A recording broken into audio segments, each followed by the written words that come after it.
West Texas, the site of a battle over wild burros. Yeah, the state's Park and Wildlife Department says they're destructive, an invasive species that must go. Yeah, but others are fighting to save them. Our border reporter, Angela Kocherga, reports.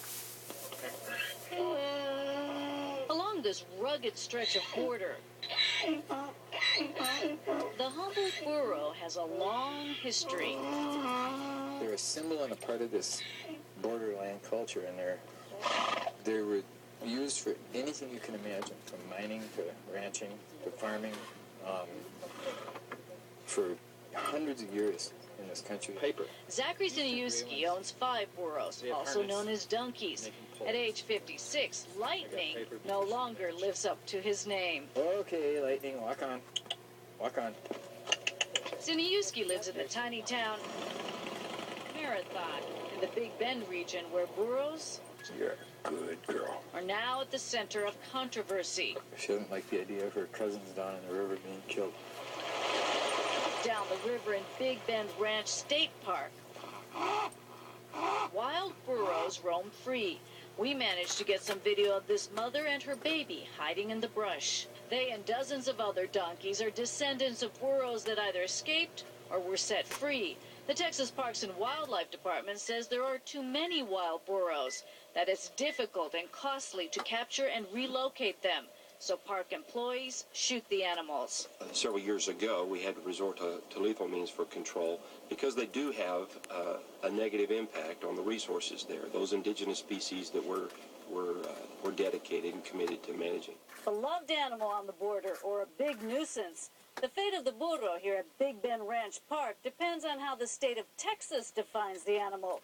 Is it native or not? The Texas Parks and Wildlife Department says the burros are an exotic species competing for food and water with native animals at the park. But the killings have sparked a backlash that spread beyond the Big Bend region. Yeah! Burro supporters took their message to the state capitol in Austin.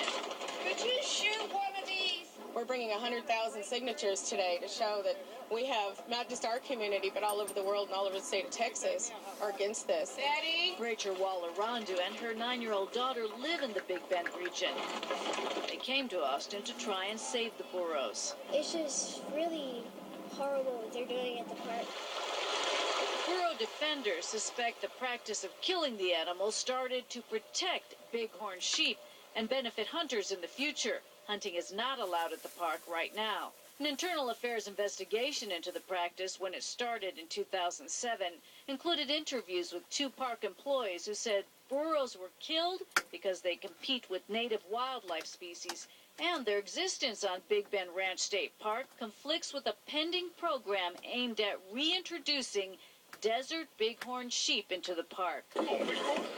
That restoration program is now a reality.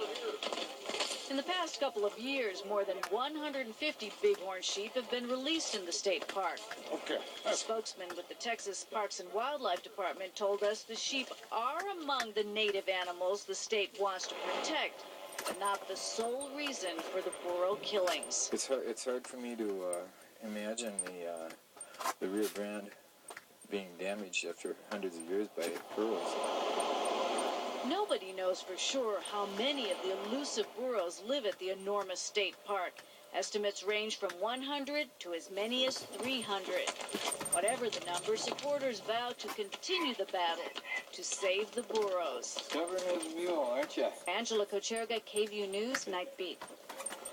Now, the Texas Parks and Wildlife Department is talking with the Humane Society about non-lethal ways to manage the burro population in the park. Yeah, but in the meantime, officials tell us the current policy remains in effect.